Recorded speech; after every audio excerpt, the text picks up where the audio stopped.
If you want to take a long screenshot on Xiaomi 15T or 15T Pro, then first of all we can open any app or any website where we can scroll.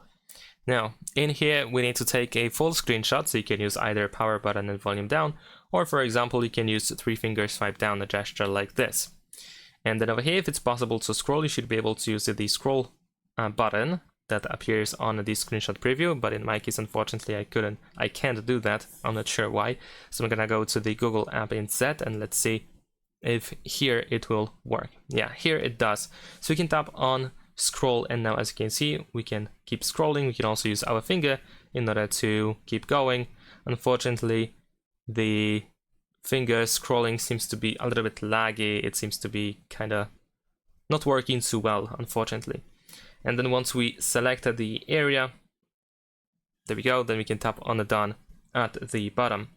And that is pretty much it. Of course, we can now save the screenshot. Thanks for watching, leave a like and subscribe.